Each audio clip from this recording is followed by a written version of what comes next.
What's going on, everybody? Welcome to another episode of the Comicsy Podcast, the official podcast of Comicsy.com. My name is Joseph, and this is episode number 15. On the program today, we are going to be talking about the 2020 video game Kentucky Route Zero. Even that is not entirely true, right? So Kentucky Route Zero is a game in 5 parts or 5 acts. The first act came out in 2013, I think, and the final act came out in early 2020. So finished up last year, and we got to it a couple weeks ago. We were actually able to play it together. Kind of interesting, right? One of the things that we actually talk about in this episode is what does it mean to play this game, right? And how does that line up, or is it different, or is different to other types of games that we've played before? We've played a few games and talked about them on this podcast, right? What does it mean to play this game? It's actually a really interesting question and something we get into. We also spend a fair bit of time talking about how Kentucky Route Zero is not something you traditionally see in a lot of games coming out today, right? Indie or AAA, right? Bigger games or smaller games, right? It's specificity and the way that you interact with it and what it's talking about and how it presents all of it ideas is really unique in the game space. I think we both had different reactions to it. I mean, we definitely both had different reactions to it, but we both appreciated very much that it exists, that it's something we got to experience, because it is a special game and it's doing something quite special. And so we try to dig in and unpack all of that. You'll hear that and a lot more in our conversation today. We hope you enjoy the episode. We'll get into Kentucky Route Zero on the other side of this short break. I don't know. How do you usually start? How do we usually start? I don't actually listen. Did you have a haiku? Oh, you're kind of putting me on the spot here.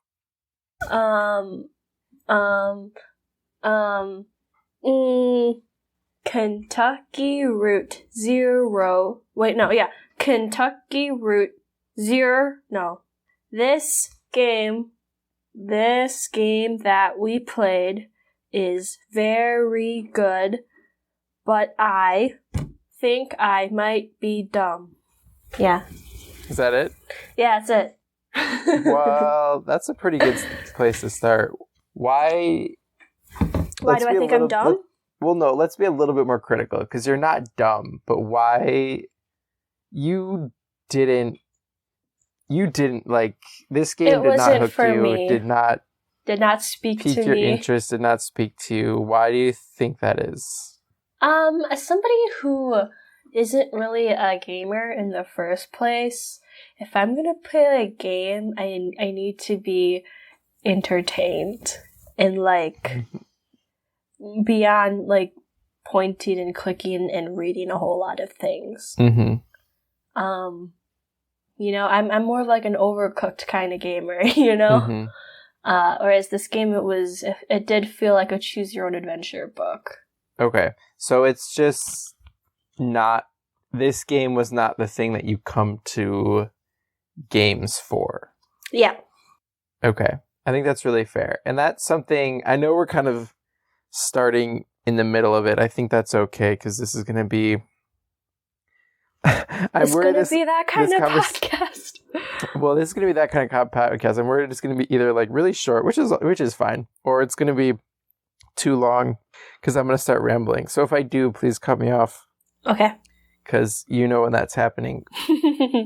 I think, though, something that even I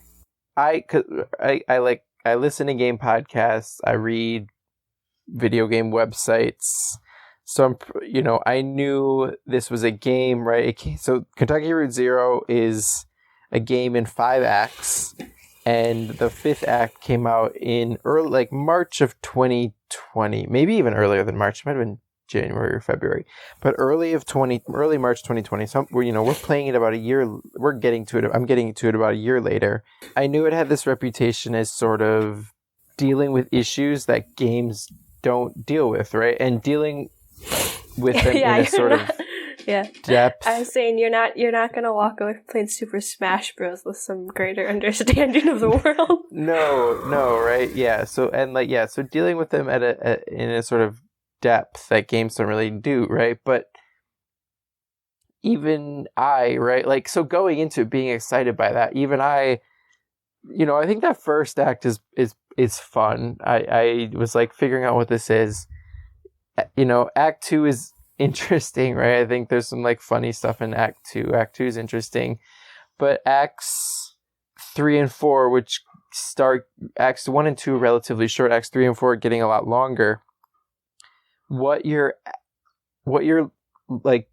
are physically sitting in front of the TV or sitting in front of your computer or sitting on the couch holding your Switch doing is, I think for me also, right, that's not the thing I go to, right? Because the thing that you're doing is people are having conversation, right? You're reading a lot of text, right? There's no voice dialogue in this game. There's sometimes you'll hear people singing. That's the only time you'll hear people's voices.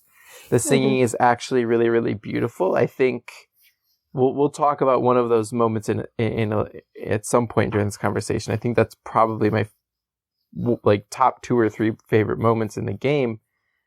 But so it's all text based. It's very simple, large polygonal graphics, right? You understand, it's very good at communicating what the different objects on the screen are supposed to be as far as people or animals or buildings or vehicles or things like that. But you're moving your little character in a diorama, right? You're moving from one diorama to the next. You're moving your character around in that diorama. And if there's another character there, you will have a conversation with him, and it all plays out through text. And at some point in that conversation, you might you'll have a choice, right? The text will sort of scroll down, and then you'll have a choice of a couple different ways that you can respond to whatever the previous character has said, right? But and there's no indication about the effect that your choices have, right? Which I think is part of which I think plays into the themes of the game, but it ends up feeling, like you said, much more like a book, and specifically a choose your own adventure book. And so something that we spent a lot of time talking about just when we were playing the game together is, and like I don't want to linger on this conversation too long, because I think, one, because I don't know enough about it but I also think it's sort of, I think it detracts from what this is, right? Whether you want to, right? But we were talking a lot about like, well, is this a game, right? If you're, you're seeing these visuals on the screen, you're hearing the music, but the thing that you're doing is like reading and then picking a response to what you've read, right? And that's kind of what you do in like a choose your own adventure book, right? And if you want to call this a game, that's fine. I think it's a more literary thing. Well, that's not actually fair, right? Because the visuals are like really beautiful. I don't know. Mm-hmm. Like even right now, we're like really struggling how to like. It's like a really, really pretty picture book. Nope.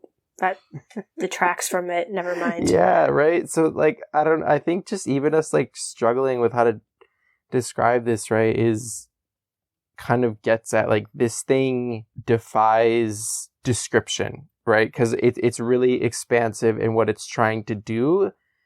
It's both expansive in what it's trying to do in the fact that like games don't normally deal this stuff, but it deals with that like really large thing, which is like capitalism, which is like community, which is how people who live on the margins of society are forgotten by governments and corporations. It deals with all of that in a very, very specific way, right? Whether you want to call it a game, that's fine. To me, it felt like reading a book, like, right? Because we sat down one day together and played it for about 5 hours. And I was tired, I don't know if you ever get this, but I was not tired, but you're like in the way where like you don't want to read anything for a while, right? Because you've read for a while and you don't want to read anything else. So we actually watched a movie later that night.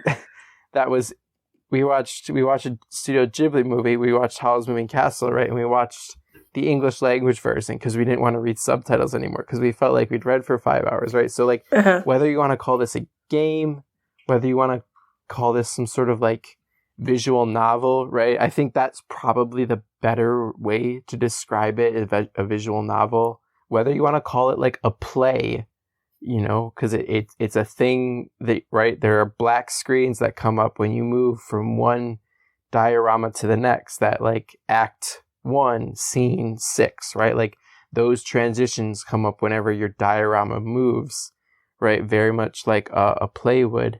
Whatever you want to like call it, that it's fine. It doesn't, I don't think that really particularly matters, right? But it is a piece of art, right? And I think even our conversation, right, is like games are, and I don't know how much you're aware of this, Ange, like if you've how much you've waded into like this discourse and as far as like reading about games, but like, right, there is this thing about like games being concerned with being considered a piece of art instead of just like taking that for granted, the way that like painting or music or movies, right? Like no one's like, oh, music isn't art, right? Like everyone just takes that for granted, but games have this sort of thing where like they're sort of vying for that same consideration, right? And so I think having that discussion about Kentucky Route Zero takes away from it because like it just is a piece of art. Like this thing could be in a museum, right?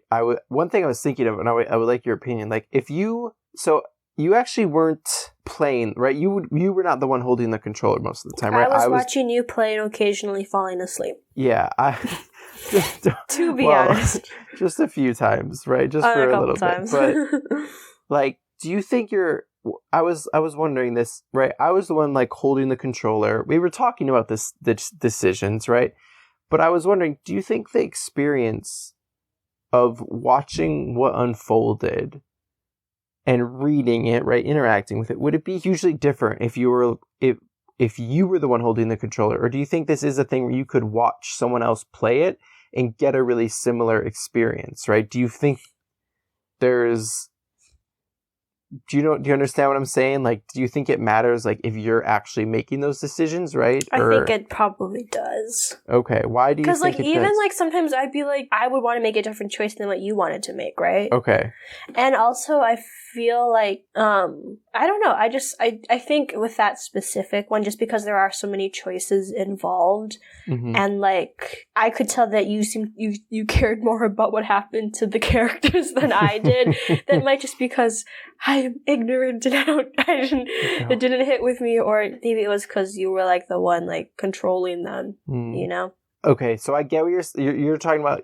So you're saying as far as like, if you're sitting there holding the controller making the decisions, somehow your buy-in is a little bit greater with what's happened. Okay. I agree with that, right? But also, yeah, because, like, it was, like, it was very pretty. So I could kind of see if it was, like, I don't know. I guess I could go either way. It maybe depends. Like, maybe somebody who liked it more than I did would be perfectly fine just watching it play out. No, I think you're right though. I think there is something as far as my read on the characters. And what's interesting, right? And we should get to some specifics in a second, right? As the game goes on, you sort of accumulate a crew of characters. And and for most scenes, you have at least 2 or 3 of them in that scene, right? And so as the conversation is going, your crew of people, they're standing around talking to someone else. That other person's text is coming up on the screen. And then usually for each of the responses that you can pick, you'll get one response from each character, right?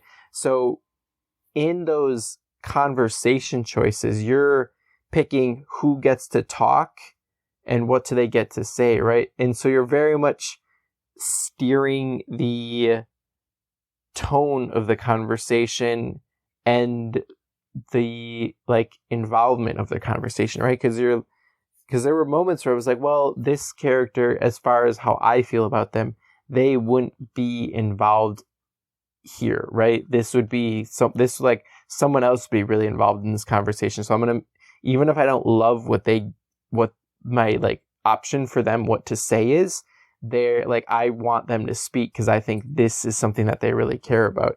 So it adds this like other layer on the sort of normal on those games where you get to pick what your character is saying, right? As far as you get to pick who's involved as well as what they're saying. One thing, I promise we'll get to specific in a second. One thing is just, I think the other thing that makes makes me think of literature when I'm thinking of this game. And maybe, literature might not even be it, but it actually made me think a lot about poetry, right? Because I don't know if you felt this way, but some of the way the words were, just some of the lines, right? Some of the short pieces of dialogue, the way they were written, it didn't feel like prose. It felt a lot more like poetry, right? Because it always felt like a conversation, but the characters would say extremely beautiful and poignant things. And it's like they are mixing prose and poetry here in a really beautiful way. And I appreciate that I'm getting to read it, filter it sort of from the screen immediately to me, and not through like someone else's voice. If we were hearing someone else's dialogue, then like the way that it's delivered would affect the way that I'm responding to it, right? But if it's just text on a screen, then like I get to interpret it, right? I get to feel like it's really poetic, as opposed to someone like maybe delivering it in a way that like, I don't think they delivered that really correctly, right? I always got to interpret how it was delivered, and I really appreciated that. I feel like that kind of goes back to what we were saying about how it kind of being like a book, where it's like, it's very thoughtful. Yes. We should probably get to it, what it's about. Right, so you start off, it starts off, I don't know, we're about like 15 or 20 minutes in. We're finally getting to what it's about. But you start off, right, and you're a delivery man, right? You're this guy, and he has a dog. His name is Conway, and you get to pick the dog's name, which I appreciate. We named our dog Blue. Yes. And he's delivering antiques, and he has an address for where he's supposed to go.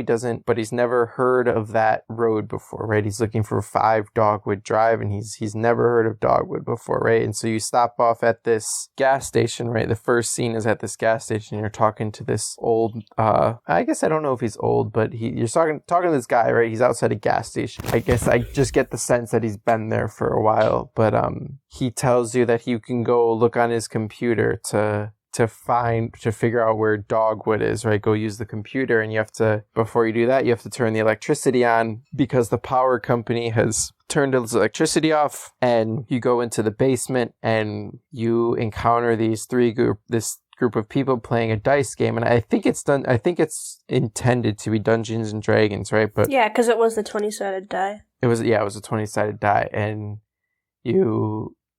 they sort of don't seem to hear you, and you walk away from them for a second to go switch the breaker, and you come back and they're gone, right? They were never there, and you turn the breaker on and you look on the computer and you go back up, and the guy's like, there's never been any, nope, yeah. No one's down there. Like, what are you talking about, right? And so suddenly everything that is sort of, not everything, but a lot of what the game is about is and what the game is going to do is really in that first diorama, right? So it's this sort of unsettling thing where you're not always quite sure what is real and what isn't real. And what's real is rarely probably what you expect, right? So I was reading some reviews, right, and a lot of people were talking about magical realism, right, where it's, very much the trappings of our world, but there's this element of magic to the things that go on there. You're also introduced to the power company, who is this, as you learn talking to more and more characters, right, they have sort of taken over everything, right? They've taken over the phone company. They are the thing that gives people mortgage. They've taken over this huge distillery. They've sort of just gobbled up all of the space in this area, right? It's set in this, it doesn't say where, it's called Kentucky Route Zero, so we assume it's set somewhere in Kentucky, but the power company has taken all of the space, right? And this guy, forget what, he's on the like rolling brownout plus plan or something, right? And meaning that the company is telling him, even though you're paying us, we are going to cut your power off on a regular basis. Like, we are not here to take care of you and ensure that you have the utility that you need and that you're paying us for, right? And so you're constantly going to be running and right, you're constantly over the course of the game running these characters left behind, but I think it's called consolidated energy or consolidated power or something, right? These characters left behind and sort of pushed to the edges and pushed to their own limits by this company, right? And sort of what do they do and how do they rebuild or try to rebuild from that, right? And so I think the game's really beautiful in the way that it very much shows you what it's all about in that first thing, but like you could never, at least I could, right? We'll get to Act 5. I could never imagine how it was going to end up and just how much beauty you would find throughout this whole thing. I don't know, Andrew, did you have any thoughts like about what this thing was going to be after seeing that opening part? I thought maybe like something kind of similar to Oxenfree, where like it was maybe like a little bit supernatural, just like weird, unsettling vibes. Mm-hmm. And I feel like in a way it was, but it was also like a lot more than that. Yeah, I think that's totally a fair comparison, right? Oxenfree's voice acted, right? We talked about which would have been really nice.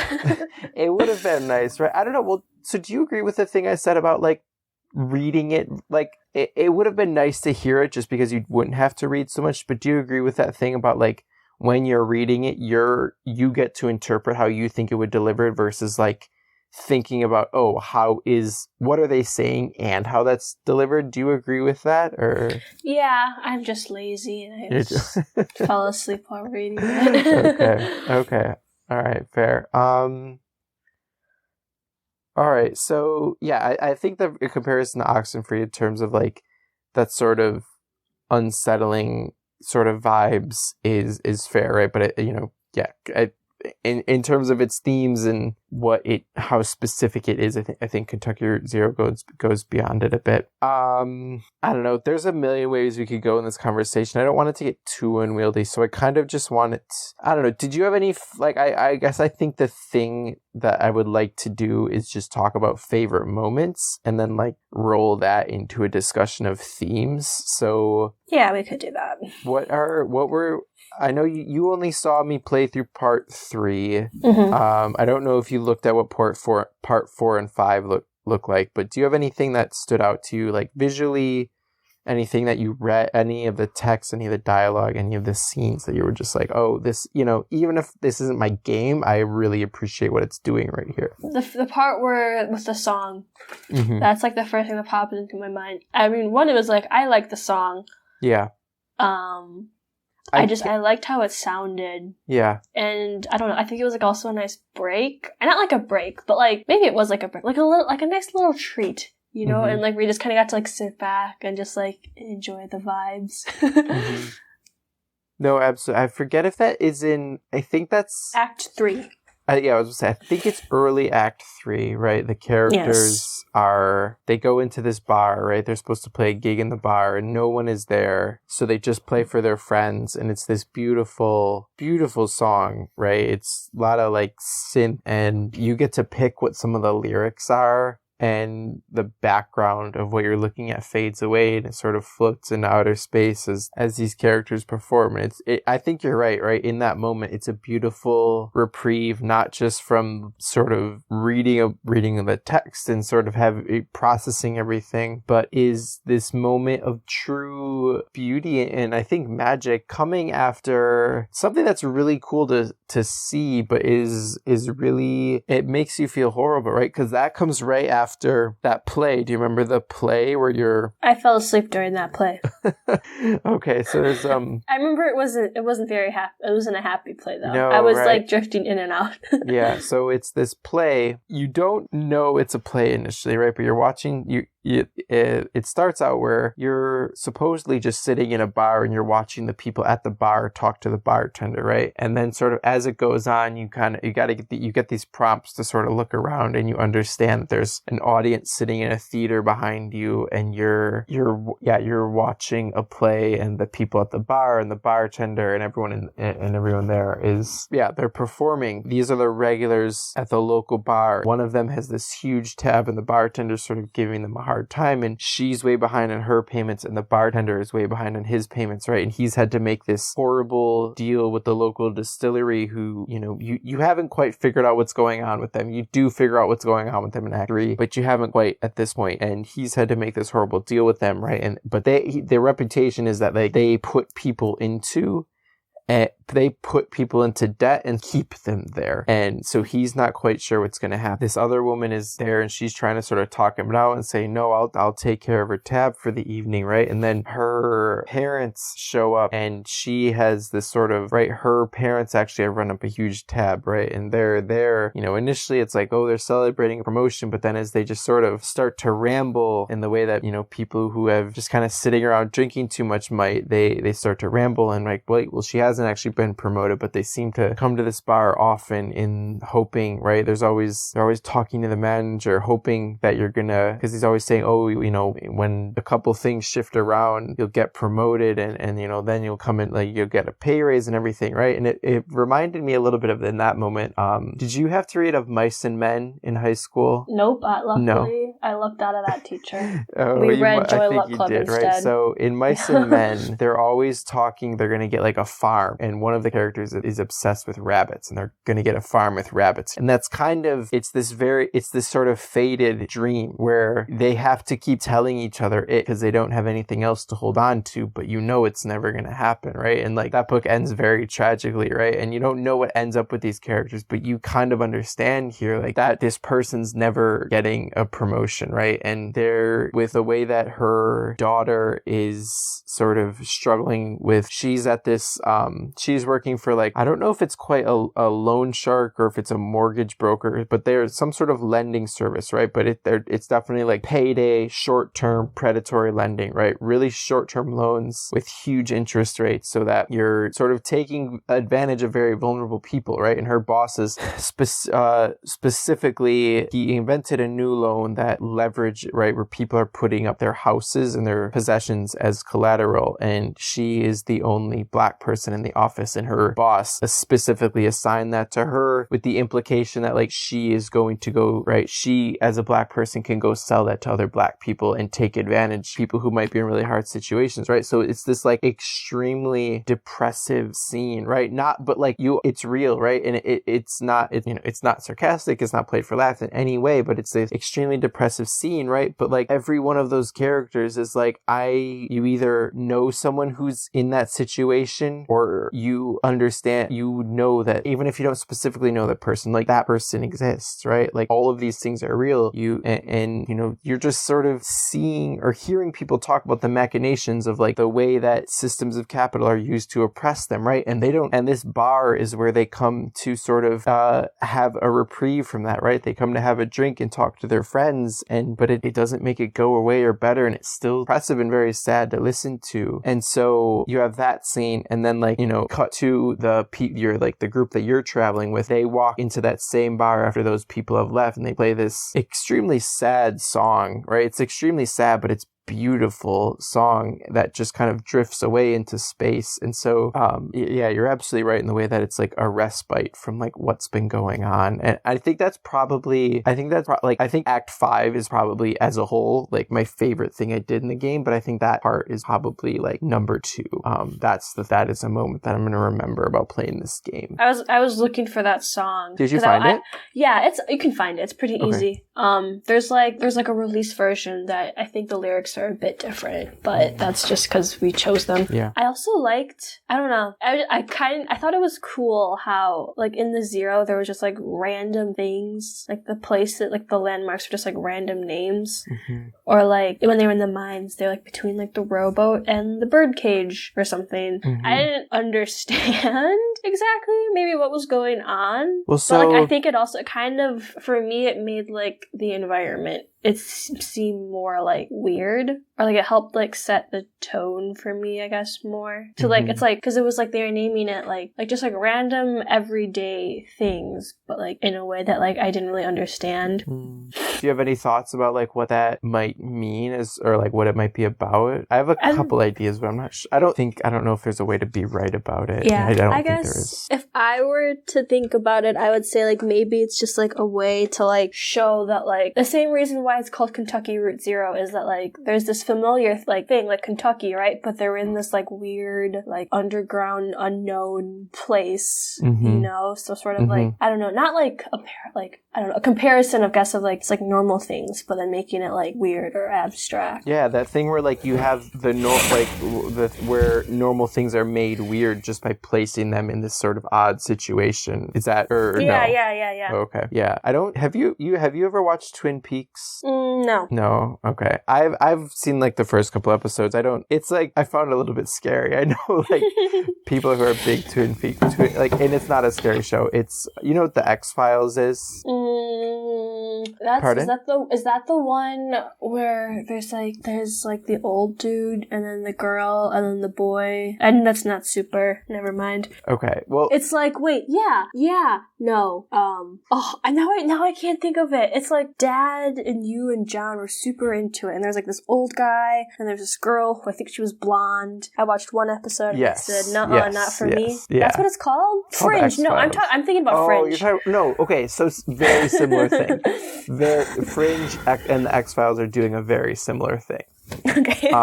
But it's, right, they're sort of set in our world, right? But they have this sort of, like, right, there are these things which are, like, different, right? Or unexplainable about them, right? And I think that's where the magical realism comes in. For me, so Twin Peaks was a murder mystery, and I think the first episode ends with, like, a girl screaming, and I just found it, like, scary is not the right word, maybe just, like, a little bit too unsettling. I know people love it, I should go back to it, right? But it's a show, right? And I think maybe the X-Files doesn't do this so much, right? But I think maybe Fringe does a little bit, right? But it's a show where, like, it does place those normal things in, like, weird or unsettling situations, right? But that's not necessarily the point of it, right?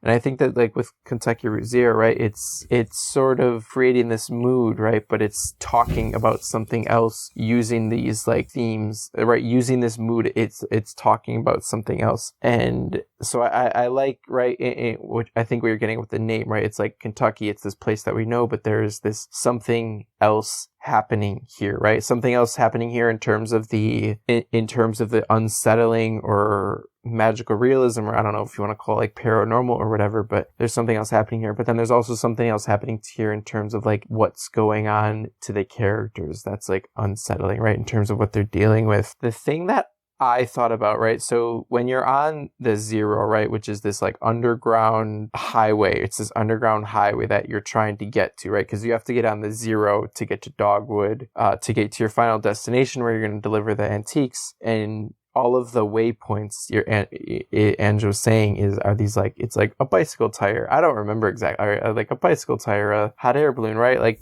just sort of a random collection of things, right? But, like, they're all things, right? They're all, like, practical things that you can use and touch and everything. And this might be a long bow to draw, but the connection that I made is and I think I mentioned this to you, Ange, is I went to see a documentary with our oldest brother called Line Fork, which is it's not really a documentary, it's an anthropological film where a camera, you know, and people filming a camera, right? But these people a camera and that camera person are just in a house or outside, but they are just filming these people's lives, right? The people do not talk to camera. They're not interacting with the camera. The camera is just there and the people's are going about their lives. And I fell asleep about halfway through this movie.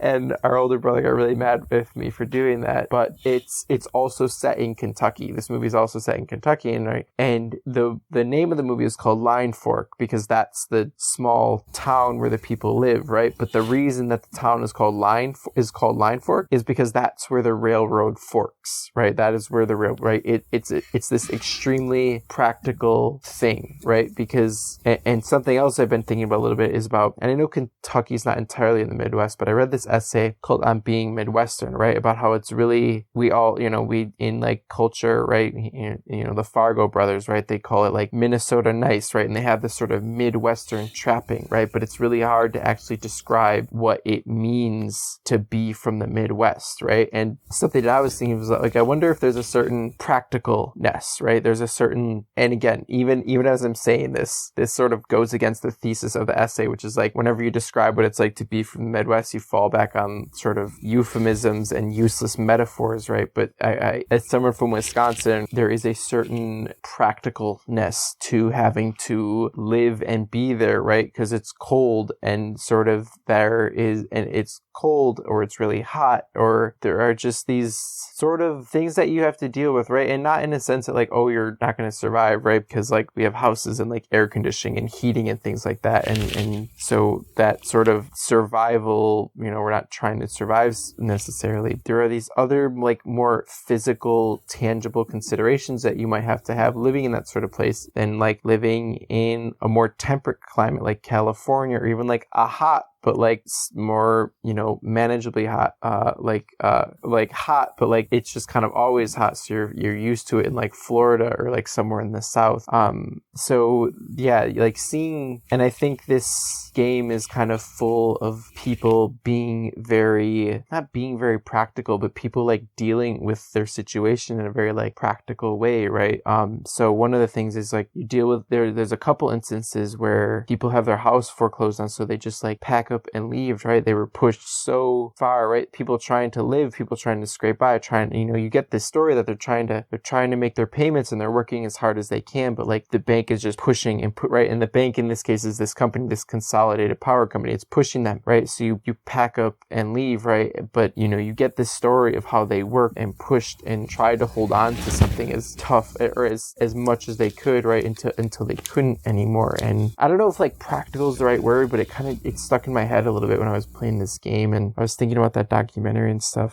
So, and I can throw some links to that in the show notes. I'm thinking, I don't know if I told you this, I'm thinking about trying to write something for my website about this, like, because I'm not totally tying it together here, but like spending some more time with it. Tune back into the website. Tune back into comixly.com. Yeah, for in maybe like a week or so, trying to like tie that together. More, even just for myself more than like anything else, because I think there's something there, but I'm not sure. But we'll see. Mm-hmm. Do you have any other moments that really stood out to you that? Is it bad that I don't?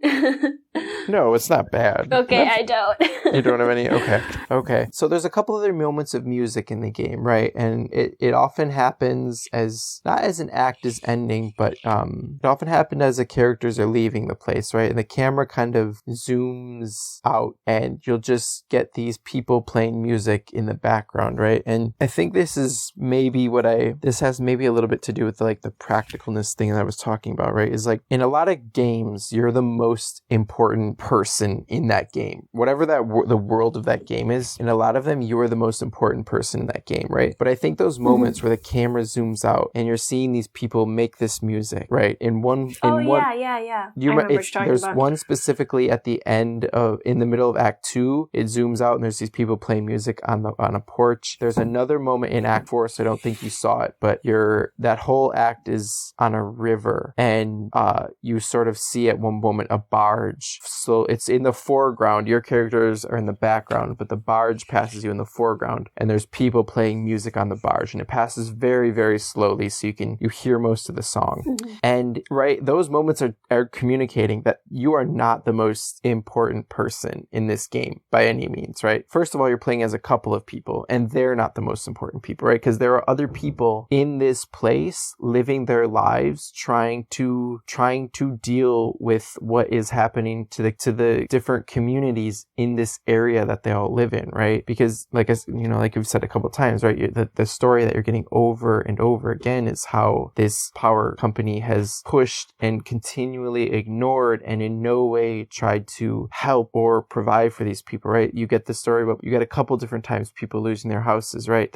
You get this story during Act 1 about how the mine, right? There was a mine that people worked in, but they didn't provide fans or air purification for the miners who worked there, right? They forced the miners to use their company store tokens to run the fans to keep the air pure, right? So they couldn't do it all the time because those tokens came out of their paycheck, right? So they were forced into a decision. Do I care about my air, the quality of air that I am having to work in, right? So like, am I going to run the fans all the time? time to decrease the chance that I get, I don't, I think they call it black lung, right? Where your lungs get full of the like particulate matter of coal and dust that gets stirred up when you're mining, right? This is a thing that happens to people who work in mines all the time, right? Or do I save those tokens so that I can, my paycheck is as big as possible and I can take that back to my family, right? So it's this balance of like need versus survival. And, at some point they also have to pay to keep the lights on in the mine, right? That they have to pay to run the fans, right? Which costs electricity. They have to pay to keep the lights on. And at one point the mine floods and they didn't have, I forget how they phrase it, if they didn't have like enough tokens or if they like were just resistant to, or they were like reluctant to spend them to run the pumps to stop the mine from flooding. But I believe like 20, I think they say 20 here, right? A large number of miners died because the company would not save them, right? The company's bottom line was more important than their workers in that moment, right? And one of the characters that you're playing at, her parent died in that mine. And you come across a memorial to it in Act 4 that's really extremely sad, but like beautiful and is a huge, right? It's memorial on the like plaque. The text that you get is specifically a fuck you to the company, right? Like it says something about, I can pull up the text right here because I saved it to my phone. I actually saved it to my Switch. And your Switch lets you do this really cool thing where it connects to your phone. Your Switch creates a local Wi-Fi network that connects to your phone to like just transfer the pictures. So it actually is really... it. If you had a Facebook, you would see that I've used that. Because one time I was playing Animal Crossing with my friends and we all wore the same thing. So I thought I was being super clever and I posted a picture of us all together saying when you all show up wearing the same thing. Nice. So the thing that you come across in the game is, and I think this might not be some of the most poetic text in the game, but I actually think it's like written really beautifully, right? We claim these helmets in the names of the folks who wore them, and we place them here in their memory, but also as a spit in the greedy green eye of that power company who bought up our old mine and traded our brothers and sisters' safety for a little more yield, but only yielded 28 good men and women dead when the walls collapsed and the tunnels filled with water. Their lungs were black, but now they're washed clean and full of water too, and swept through hidden tunnels into some awful cave we never will find. And so we guess the water buried them for us. So let this here be the marker for their grave. And it's this bit, right? It's a beautiful and chilling moment in a game that's full of them, that this game never lets you forget what you are talking about and what it is trying to show you, right? And I think, right, and beyond just like what you're doing, right? It may, if this, what you were doing is not for Ansel, right? She doesn't come to this game, right? I think this game is confronting in the sense that it doesn't let you forget that it is about people pushed to the edge and how corporations, capital does not care about them, and it's hard to look at and deal with in moments like that. As Angela mentioned before, like there's those hard, I don't know, I feel like I'm tearing up. There's those hard gut wrenching moments, but then there's also those moments of real beauty as well. Do we need to take a moment? I think I'm okay. Anything else you wanna talk about, Ange? I want to talk a little bit about Act 5, but I don't Let's have talk any... about Act 5. Okay, so Act 5 is... You mentioned this to me before I played it, right? You said it's like... You read that it's like more colorful, right? And a lot of the game is in black and white. Act 5 is fully colored. It actually happens during the day, right? Your characters remark on that right at the beginning, like, oh, I haven't seen the sun in a while. And I was like... I thought to myself, like, oh, right, it has been dark the whole time, right? Supposedly this all happened in one night, I think, and then I think Act 5 is the next day. It all happens in the day. You finally get to Dogwood. You finally find Dogwood Drive, right? But you find that it's a small, it's a road in a small community of people who the game puts, it's a place that no road, the game says it, I forget what the text is. It's much more beautiful than I'm going to say it, but it's a place with roads that no roads connect to, or something like that, right? It is isolated. It's by itself, and you come across this and you there was a huge rain the night before, right? And the rain they had, do you remember when it talked about the TV station, Ange? No. Oh, so there's a couple mentions of like TV station, right? And this is where the TV station was. And do you remember when we found the guys with the airplane? Yes. Yes, this is where they live. You needed to watch them walk off.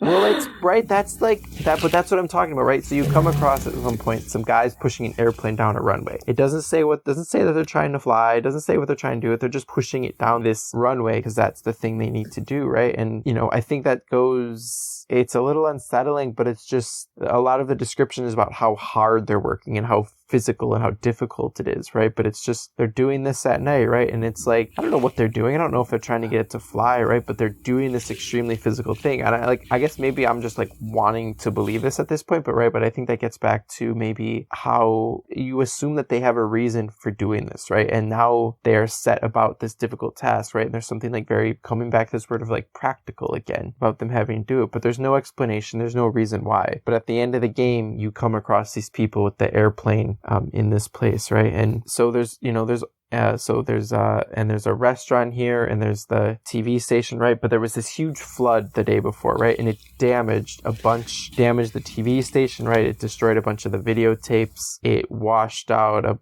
some houses and it killed these two horses, which were this sort of long, right? These horses had been around forever. They were a part of this community, right? You talk to everyone. They had these experience and these memories with these horses that are now dead. And you play as a cat, right? You're controlling a cat and this cat is running around not interacting, right? This cat is running around and you run up to someone and you like hit the button and the cat it'll either like stand or sit in place. And you just hear this conversation that happens between these people, right? So there's this one guy and he's digging the ditch for the horses and he doesn't know how deep to dig it, right? And this other guy is wondering about if the restaurant can open up because the power got cut off. And you run over to this other person who's like wondering if they can salvage the tapes, right? And as you're talking to each of them, they're all wondering if what they have there can be rebuilt, right? They're talking about how they built what was there initially, right? This small community that was cut off from everything that created their community in opposition to the power company, right? The power company wouldn't really work with them to support them. And then when they did, they had already come to this point where like they didn't need them so much, right? There's this funny story about they wouldn't make deliveries to them. So what they started growing their own food, right? And then at the point when the power company still did try to make deliveries, they sent them all of these carrots, right? But they were like bland and horrible, right? They were in cans. And so they thought, well, maybe the horses won't mind. Then we'll give the horses these canned carrots, but then even the horses won't eat them. But then they also, somehow the power company knew they opened these canned carrots, so they still got a bill for it, right? So, this company, even as they've tried to deter the building of this community, right? They're still trying to extract as much as they can, right? As much capital as they can from it, even though the people don't really need them anymore. And you're running around as this cat. And I think the game is always forcing you to play it on its own terms, right? There's no side quests. There's no real way to make the game go faster. The game takes as long as it takes. If you have it on a Switch, it's nice. You can like play it anywhere, but the game takes as long as it takes, right? You are playing it on its terms. And I think there's a certain momentum, right? Because you're with the other acts, because you're in a car or you're in a boat. So you're constantly moving. But with these ones, you're this cat and there's just the one area. You never move to a different diorama. There's just the one diorama that you're running around, and it never tells you what to do. You run around to these different people having the conversations, right? And you'll come back to different people and they'll have new dialogue options, and so they progress at some point. And you run up to another woman who's making a mural of the horses and talking about when she first met them and the memories she had with them. And you're running around interacting and hearing these conversations. And one other thing I should mention, there's also these like black formless shapes walking around. There's these black formless shapes and you interact with them a couple times and you get these stories about things that happened in this space in the past. The other people don't seem to see them, or it's not indicated that they do, right? But in a couple different moments, and this is also the site of an ancient, or not an ancient, but an indigenous burial ground, right? And at one point the person talks about how this burial ground, right, it's not history or memory, right, but it's a reflection, right? Because the people who made made it are gone, right? They're like they are gone, right? And now the only thing that we have isn't their stuff or their bones or pieces of them, but we just have this piece. They made this thing that was symbolic of them, and that's all we have left is them, is the thing that they thought symbolized them, right? We only have this reflection of them remaining, right? And so, and there's a couple different moments where characters are talking about reflections, and and you're seeing these like formless back shapes walking around, right? And this is a place you kind of understand through the conversations and what you're seeing, right? This is a place where people hold on to memories, where the history of the community that was here now, the history of the community that was there before matters very much so. And, those echoes of those reflections are felt by those who are here now trying to deal with the like horrible effects of this rain, right? And the thing that you're understanding as you're talking to those people, right, is like there are some people who this rain was their breaking point. They have to leave this place, right? And they're dealing with like, do we stay here and try to rebuild again, right? They've been pushed so much, and that now they've lost again, and can they stay? And I guess I don't, right? It doesn't indicate to you what your choices do, right? But I always, like, when the character was like, oh, I'll stay or I'll go, I always chose stay, because it was like, this place matters, right? People have been here for so long trying to build something, and it matters that more people stay here and continue to build, because they are building against what the power company was trying to do, right? The power company wants them to like fit into their grid and be on their grid and pay them and whatever, and they were trying to do something else. And so I think, right, this is a part of the game that it's the most hopeful part of the game, right? About people making something and existing against what this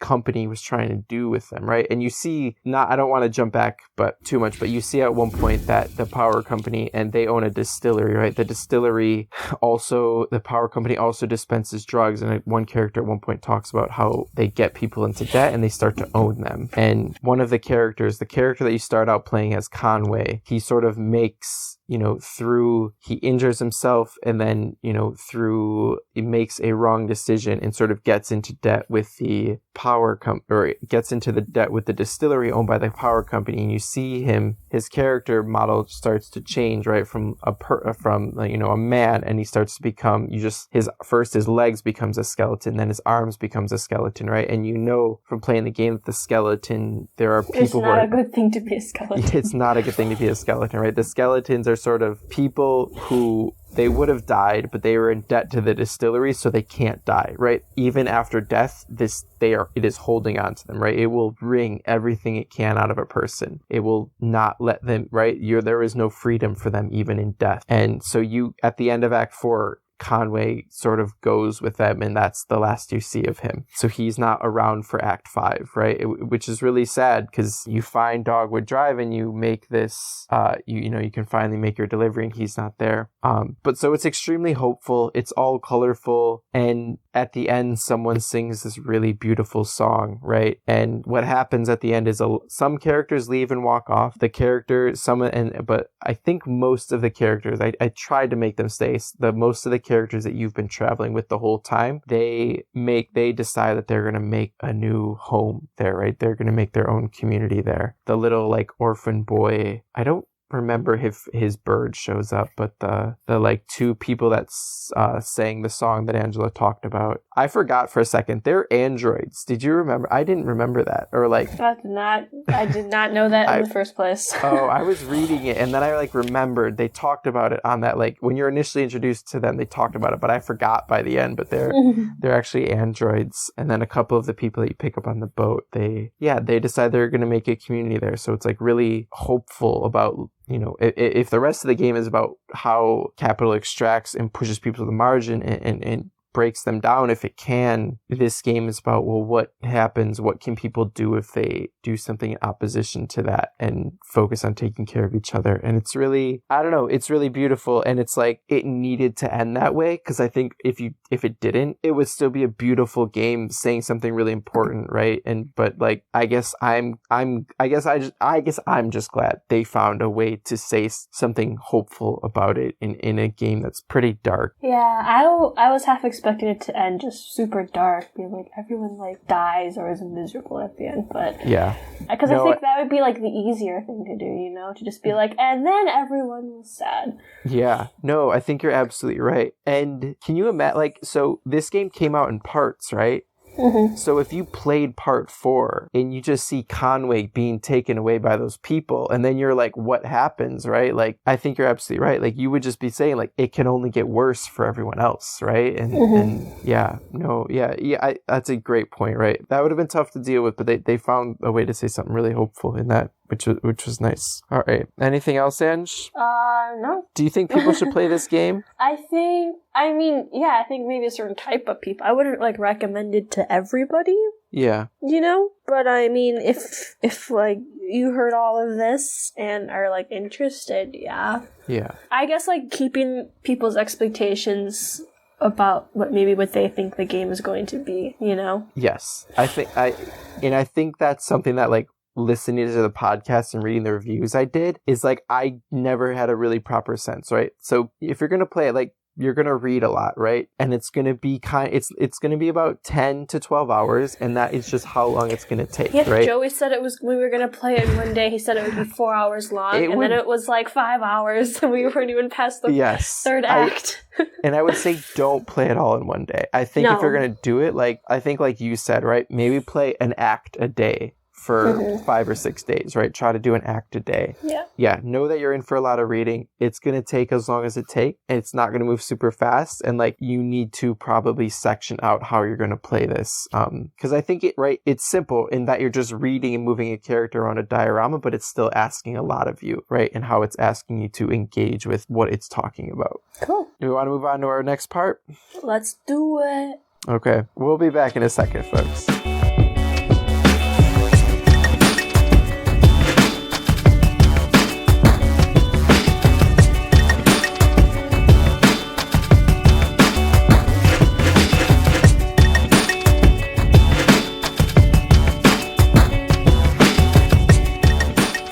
And we're back with the things that are making us happy and not about how capitalism is going to put us all into debt and keep us there, and then we're going to die. That was really dark. I think you should go first. Yeah, you go first now. All right, I'll go first. So I talked about, did I talk about on here once before, like a Studio Ghibli, like lo-fi beats that I found? Yes, you did. I did. Okay, so I found another one that I'm really into, and it's a Star Wars lo-fi hip-hop, which is I didn't think I would like it, and I don't know if it's as good as the like normal, right, the chilled cow one with the anime girl writing, but it's Ahsoka Tano. And it's the same thing. It's a girl, right? Ahsoka Tano, a woman, just sitting at her desk. It's it's a computer desk. It's a touch screen, right? She doesn't have a notebook or anything, right? Everything's all digital. Look at this link you put in it's all here. I mean, I guess Star Wars was a long time ago, right? But she's all digital. It's all high tech. She's sitting there, doing stuff on the computer, and there's a big window right there, and you can. It's probably set on Coruscant, which is the city planet. So there's these flying cars going past, and there's these huge skyscrapers in the background, and it's a little bit smoky.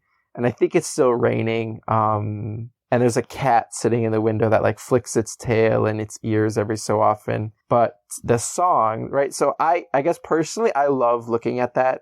I was watching it the other day, and I was honestly just like looking at it, just like, oh, this looks so cool. So if you like that, it might just be a cool thing to look at. But the music it's only about 15 songs on a loop, which is not great. I think you go through them all in about 45 minutes, but it's famous Star Wars songs, sort of low-hop hippified. Yeah, I don't know how to say that.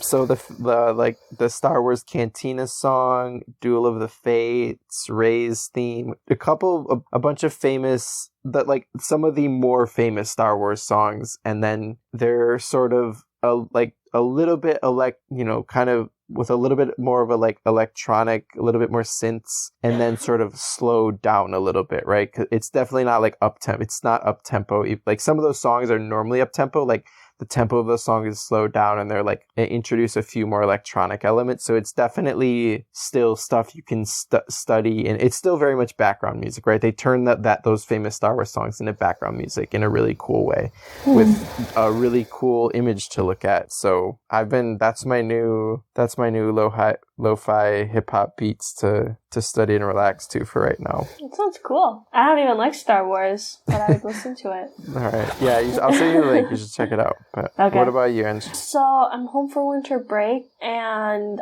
I have started to play piano again. Oh, nice. Yeah, I took lessons for a long time, but then because I'm at college, I don't play that often because I don't have like a piano.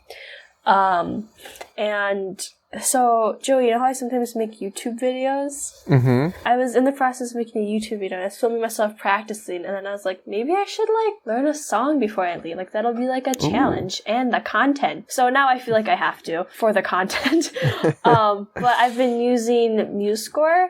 And so I guess that's what I'm going to plug, because it's this app that it has, I think it's also for like guitar, violin, like other instruments, but I use it for piano.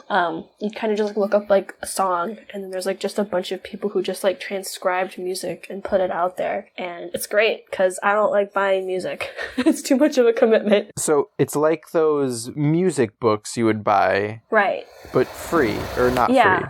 It's so if you want to like download and print it, you have to buy like a membership. But I just I have it on my iPad, and that's how I do it. And it's like, it's really cool because like you can play that, like the sheet music, so you can hear how it's supposed to sound. Super cool. And if you're musically inclined, you can even like write your own music and put it up there, and people can play it. And contemporary music, classic, what sort of stuff are people doing? All kinds. I mainly use it for pop music, but like I have used it for.